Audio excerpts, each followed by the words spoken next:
then again followed by the small letters, alphabets HOMO. Now you will underline the genus. Next we will write the name of the species, that is sapiens. The first alphabet of sapiens, that is S, will be in small, and after writing it sapiens we will again underline it. So rule number 1, scientific names are always written in Roman script, and when in print they are always in italics, like that you find in your book. When handwritten they should be underlined. Rule 2, the first letter of the genus name should be a capital letter, while the species name should begin with a small. Now we shall come to the next part, that is 5 kingdom classification. Whittaker proposed an elaborated 5 kingdom classification. The main criteria of these 5 kingdom classification was they were based on their cell structure, the body organization, and mode of nutrition, and also reproduction. So depending on all these criteria, Whittaker have proposed the 5 kingdom classification. It starts from Monera to the kingdom Animalia. Now in every kingdom you will see they are advancing a little than the previous one. We will start with Monera. Monera, this is a kingdom. Characteristic of the organism belonging to this kingdom are they are unicellular, they are prokaryotic. They include bacteria, blue-green bacteria. Next kingdom is Protista. They are unicellular, eukaryotic. For example, Euglena amoeba. Next kingdom is Fungi. Fungi are multicellular, eukaryotic. Eukaryotic means they are having modern nucleus, and they are saprophytic. They possess a saprophytic mode of nutrition, that is they depend on the dead and decaying matter. Next kingdom is the Plantae. I already have stated before their characteristic. They are multicellular, they are eukaryotic and autotrophic. And which organism fall under the kingdom Plantae? They are Bryophyta, Gymnosperm, Angiosperm. And the last kingdom is Animalia. Characteristic involves they are multicellular, eukaryotic, and heterotrophic. So I repeat, Whittaker has proposed the 5 kingdom classification, and the main criteria of the 5 kingdom classification were the cell structure, the body organization, mode of nutrition, and reproduction. So the first kingdom, that is Monera, characteristic involves they are unicellular, they are made up of single cells, they are prokaryotic, means they have the old nucleus.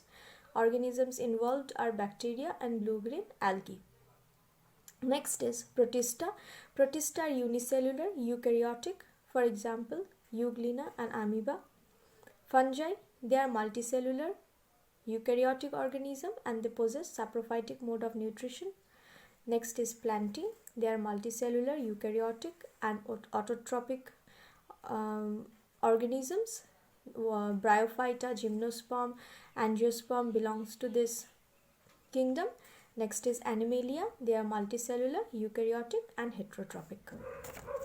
Now let us revise the important parts of this chapter. Linnaeus introduced the modern method of naming living organism, which is like this taxonomy that you have learnt about. Next, the scientific name of organism consists of the generic name and the species name. So genus and species together makes the scientific name. Then species is the lower level in biological classification, that is in taxonomy. Ranks higher than species are genus, family, order, class, phylum, and kingdom. Linnaeus have divided the living world into 2 kingdoms, that is the plant kingdom and animal kingdom. Later we find Whittaker classifying the animal kingdom into 5 different kingdoms, which includes Monera, Protista, Fungi, Plantae, and Animalia, each having their own characteristics. Now let us come to the question answers part. Please keep a note. The first question is, rearrange the following categories in a proper sequence starting with the highest category. So species, family, genus, class, order, and phylum is given. we will have to arrange it in a proper sequence starting with the highest category. So the answer will be phylum, then class, order, family, genus, species.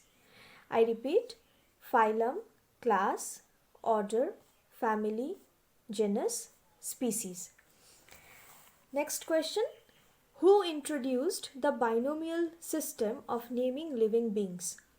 I repeat, who introduced the binomial system of naming living beings? So it is Linnaeus who have introduced the binomial system of naming living beings. Linnaeus. Linnaeus. Third question. Give the scientific name of man. It is Homo sapiens. Now while you write, please remember, try to recall the rules that I have taught you to write a scientific name. When you are writing it in the copy, when you write Homo, there will be a underline, and Homo, the H will be in capital. Next, when you go to the species name, that is sapiens, S will be in small letter and the whole word sapiens will be underlined. Next is domestic cat. It is Felis domesticus. People tree is Ficus religiosa. I repeat, man is Homo sapiens, cat Felis domesticus, people tree Ficus religiosa. Next question. Are there any organisms which can be considered both plants and animals? Give an example. I repeat, are there any organisms which can be considered as both plants and animals? Give example. There are some plants and animals whose position in classification is not very clear. For example, Euglena. Why? Because it has chloroplast like in green plants, and its wall is made of cellulose possessing a contractile vacuole as in most single-celled animals. I repeat, there are some animals and plants whose position in classification is not very clear. For example, Euglena.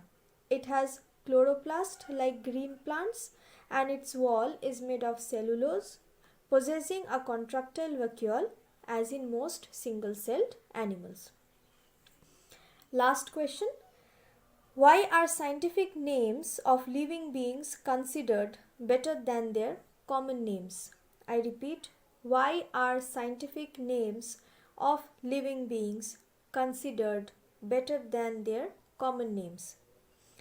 The answer is, the scientific names of living beings are considered better than their common names because they are universal and do not change in any place of the world. So when you say Homo sapiens, if you say it in India, the word is acceptable. Again, when you say it to an American person, he will also understand that you are referring to the mankind. Okay, so they are universal and they do not change in any place of the world. They denote the genus and species and allow easy identification. So I repeat, scientific names of living beings is considered better than their common names because they are universal, they do not change in any place of the world, and they denote the genus and species and allow easy identification.